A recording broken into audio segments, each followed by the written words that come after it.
ओम शांति। 20 जनवरी 2024।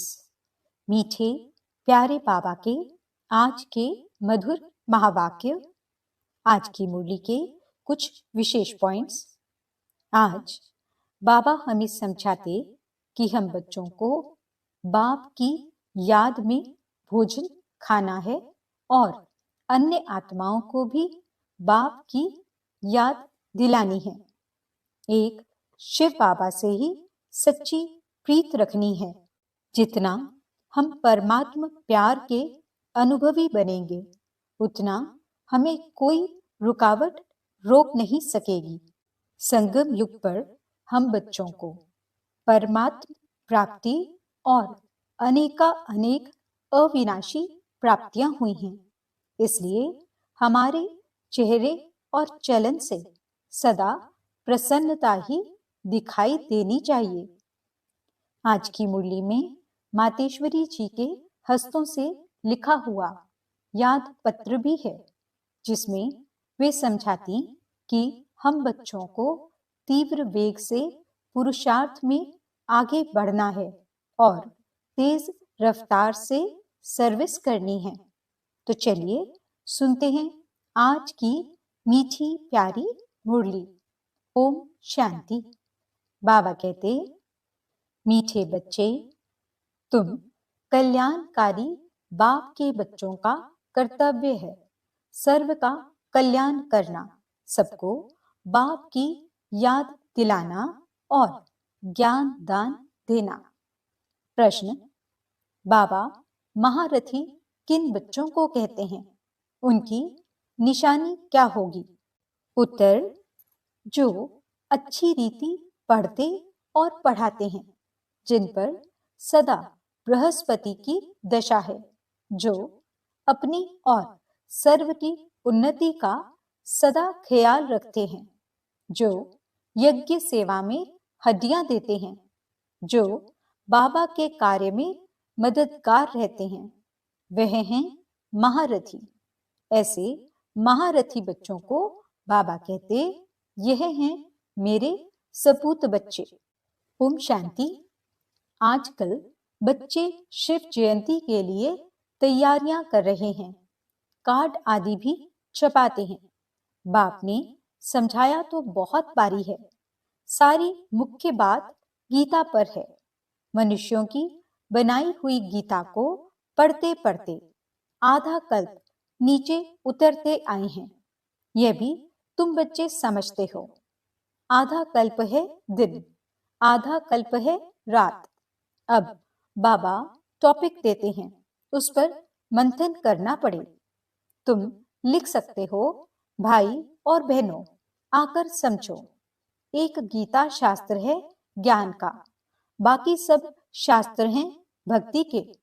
ज्ञान का शास्त्र एक ही है, जो पुरुषोत्तम संगम युग पर बेहद का बाप परम पिता परमात्मा त्रिमूर्ति शिव सुनाते हैं, या तो लिखना है ब्रह्मा द्वारा सुना रहे हैं, जिससे 21 जन्म सदगति होगी। ज्ञान की गीता से 21 जन्म का वर्षा मिलता है, फिर 63 जन्म भक्ति की गीता चलती है, जो मनुष्यों की बनाई हुई है। बाप तो राजयोग सिखलाकर सदगति कर देते हैं, फिर सुनने की दरकार नहीं रहती। इस ज्ञान की गीता से दिन हो जाता है।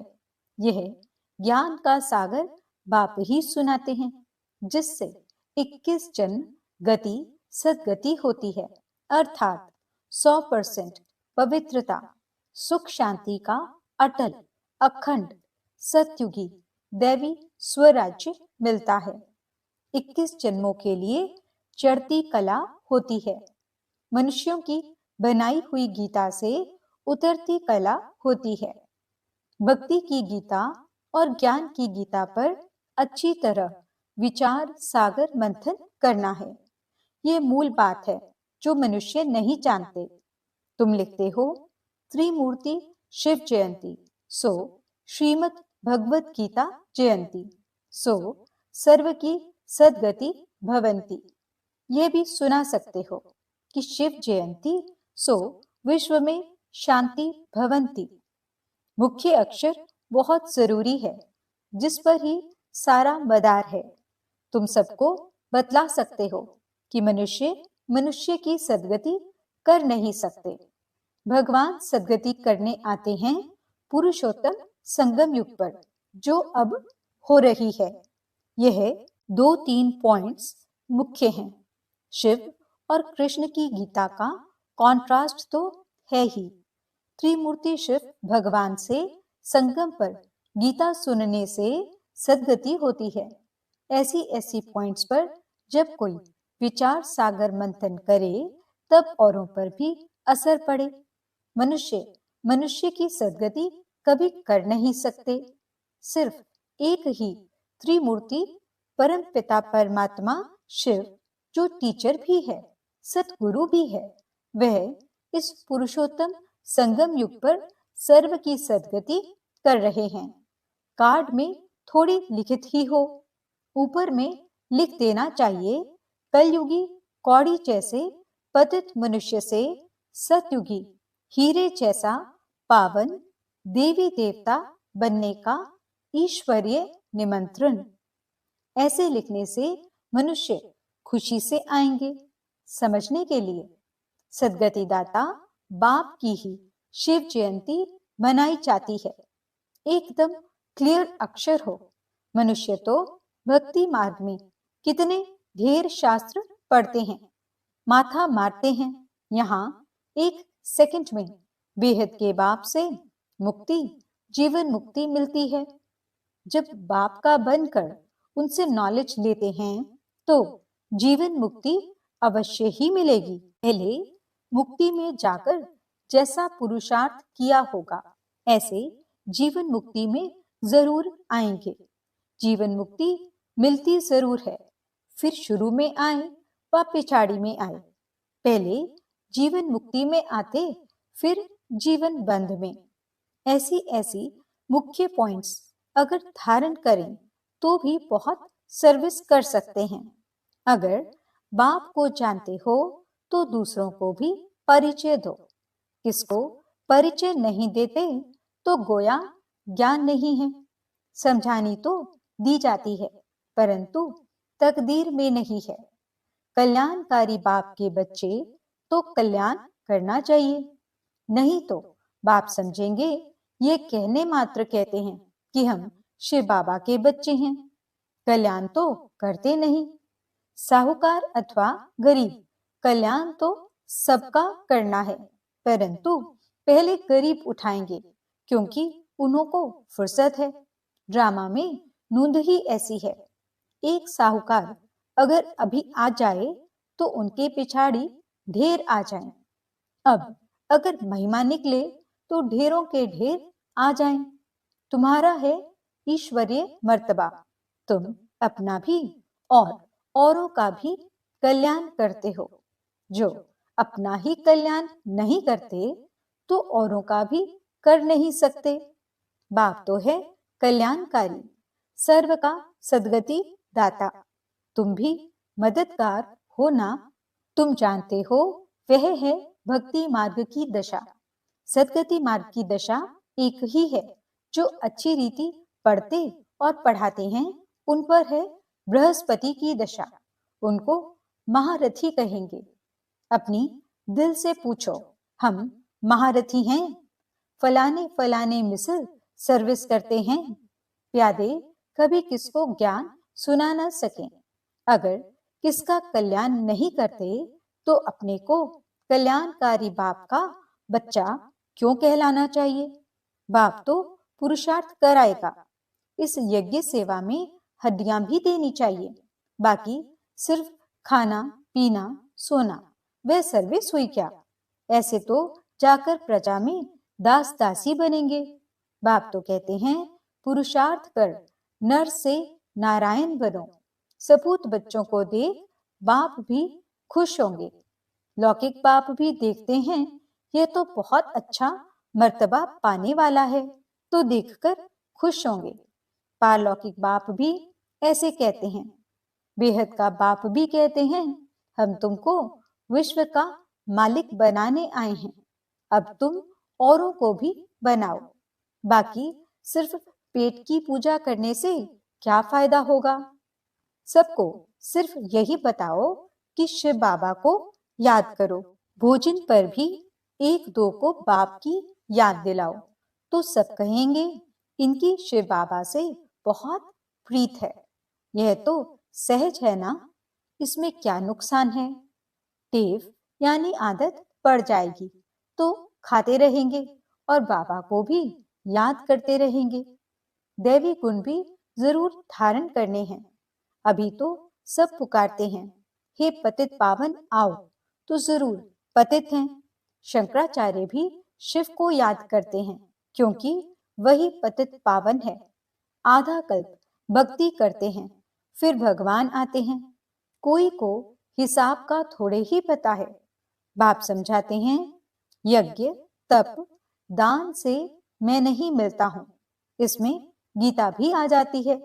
यह शास्त्र आदि पढ़ने से कोई की सदगति नहीं होती है। गीता, वेद, उपनिषद सब हैं भक्ति मार्ग के। बाप तो बच्चों को सहज राजयोग और ज्ञान सिखलाते हैं, जिससे राजाई प्राप्त कराते हैं। इनका नाम ही है राजयोग। इसमें पुस्तक की कोई बात नहीं। टीचर स्टडी कराते हैं।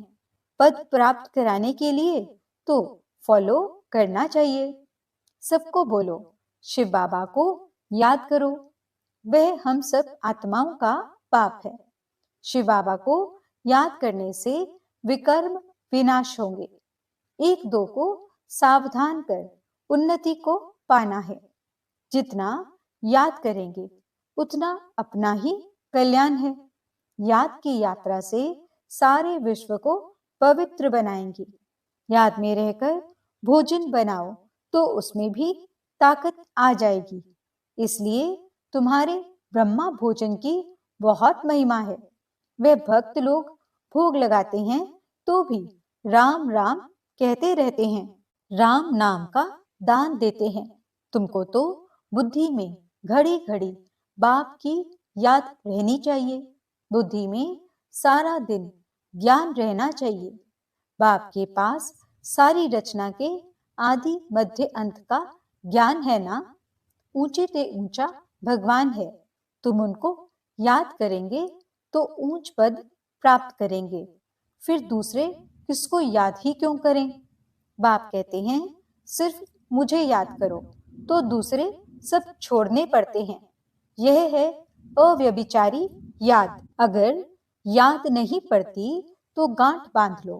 अपनी उन्नति के लिए, ऊंच पद पाने के लिए पुरुषार्थ जरूर करना है। हमको भी टीचर बनाने वाला शिव बाबा हमारा टीचर है। तुम सब पंडे हो ना। पंडों का काम है रास्ता बताना। इतना सारा ज्ञान पहले थोड़े ही तुम्हारे में था। सब कहते हैं पहले तो जैसे पाई पैसे की पढ़ाई थी, सो तो जरूर होगा। ड्रामा अनुसार कल्प पहले मिसल पढ़ते रहते हैं, फिर कल्प के बाद भी ऐसे ही पढ़ेंगे। पिछाड़ी में तुमको सब साक्षात्कार होंगे।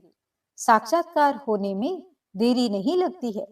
बाबा को जल्दी जल्दी साक्षात्कार होते गए। फलाना फलाना राजा बनेगा, यह ड्रेस होगी। शुरू में बच्चों को बहुत साक्षात्कार होते थे, फिर अंत में बहुत होंगे, फिर याद करेंगे। अच्छा, मीठे मीठे सिकिलदे बच्चों प्रति माता पिता बाप दादा का याद प्यार और गुड मॉर्निंग। रूहानी बाप की रूहानी बच्चों को नमस्ते। हम रूहानी बच्चों की रूहानी बाप दादा को दिल व जान सिकवा प्रेम से नमस्ते नमस्ते नमस्ते जी। गुड मॉर्निंग बाबा। शुक्रिया बाबा। धारणा के लिए मुख्य सार। पहला पॉइंट, भोजन पर एक दो को बाप की याद दिलाओ। याद में भोजन खाओ। एक शिव बाबा से ही सच्ची प्रीत रखो। दूसरा पॉइंट, यज्ञ सेवा में हड्डियां देनी है। बाप का पूरा मददगार बनना है। सभी गोप गोपियों प्रति मातेश्वरी जी के हस्तों से लिखा हुआ याद पत्र 1961। सभी गोप गोपियों प्रति अति याद प्यार। बात समाचार कि आप सब गृहस्थ व्यवहार में रहते कमल फूल समान अपनी जीवन में सफलता को पाते रहते हो ना। लाडले गोप तो अब सर्विस को अच्छी रीति उठाने के पुरुषार्थ में लग गए हैं। बहुत अच्छा है। आखिर भी अपने परम पूज्य बाप का परिचय सबको मिलना ही है। यह तो जानते हो कि इस ऊंच प्राप्ति को कोटों में कोई ही पा सकेंगे, परंतु ऐसे फूल जरूर निकलेंगे तो ना। अच्छा, तेज रफ्तार से सर्विस को बढ़ाते चलो। खजाना अविनाशी ज्ञान धन का तो बहुत अनोखा है, अखुट है, जो बाप द्वारा सभी बच्चों को मिलता ही रहता है। कोई इसे प्राप्त कर ले तो जन्म जन्मांतर के लिए माला माल बन जाए। यह चीज ही ऐसी है। कहो लाडले गोप गोपियां, ठीक बात है ना। आप सभी गोप गोपियां अति इंद्रिय सुखमय जीवन के अनुभव से जीवन बिताते चलते चलो। देखो लाडले गोप गोपियां अब इस ब्राह्मण कुल की वृद्धि होने में ही सबका कल्याण है। फिर तो ब्राह्मण सो देवता अवश्य बनेंगे। जैसे कई अपने गृहस्थ व्यवहार में रहते भी ब्राह्मण कुलवंशी बनकर चल रहे हैं, अर्थात गृहस्थ व्यवहार में रहते पवित्र रहते हैं। हम एक बाप के बच्चे हैं, ऐसी पवित्र धारणा में रहते हैं। बाकी सभी को उस परम पिता बाप के डायरेक्शन पर ही चलना है। इसको ही श्रीमत पर चलना कहा जाता है। ऐसी धारणा में चलने वालों को ही ब्राह्मण कुलवंशी कहा जाता है। जबकि अब वही बाप टीचर सतगुरु बना है, धर्मराज भी है, तो क्यों ना उनकी गोद का बच्चा बन अपना पूर्ण पवित्रता का अधिकार ले लेना चाहिए, जिससे ही भविष्य में सुख शांति का पूरा अधिकार प्रारब्ध रूप में प्राप्त हो जाता है। कहो लाडले गोप गोपियां, ऐसे सहज राज को समझ गए हो ना। जीते जी मरने अथवा मरजीवा बनने में डरते तो नहीं हो ना। आज ये पत्र हर एक अपने अपने नाम से समझे और अपना पत्र समझकर पढ़े अथवा सुने, और माँ का प्यार भी हर एक अपने नाम से पाए। हर एक गोप गोपी प्रति नाम सहित माँ का अत्यंत प्यार। अच्छा, अपना सौभाग्य ऊंच बनाने के पुरुषार्थ में तीव्र वेग से लगे रहना ही कल्याणकारी बनना है। जबकि अभी पता चला है कि स्वयं परम पिता ऊंच वर्षा देने आया है, तो लेकर ही रहना है। अच्छा, छुट्टी लेते हैं। ओम शांति। वरदान। अविनाशी प्राप्ति के आधार पर सदा संपन्नता का अनुभव करने वाले प्रसन्न चित्त भव। संगम युग पर डायरेक्ट परमात्मा प्राप्ति है। वर्तमान के आगे भविष्य कुछ भी नहीं है। इसलिए आपका गीत है, जो पाना था वो पा लिया। इस समय का गायन है। अप्राप्त नहीं कोई वस्तु ब्राह्मणों के खजाने में। यह अविनाशी प्राप्तियां हैं। इन प्राप्तियों से संपन्न रहो तो चलन और चेहरे से सदा प्रसन्नता की विशेषता दिखाई देगी। कुछ भी हो जाए, सर्व प्राप्तिवान अपनी प्रसन्नता छोड़ नहीं सकते। स्लोगन। परमात्मा प्यार के अनुभवी बनो तो कोई भी रुकावट रोक नहीं सकती। अव्यक्ति साइलेंस द्वारा डबल लाइट फरिश्ता स्थिति का अनुभव करो। कोई भी आपके समीप संपर्क में आए तो महसूस करें कि यह रूहानी हैं, अलौकिक हैं। अपने पूर्वजपन की स्मृति से सभी आत्माओं की पालना शांति की शक्ति से करो। आपका फर्ज है अशांति के वायुमंडल में आत्माओं को शांति का दान देकर उनमें शांति की सहन शक्ति की हिम्मत भरना। इसके लिए अपनी वृत्ति द्वारा, मनसा शक्ति द्वारा विशेष सेवा करो। लाइट हाउस बन सर्व को शांति की लाइट दो। ओम शांति।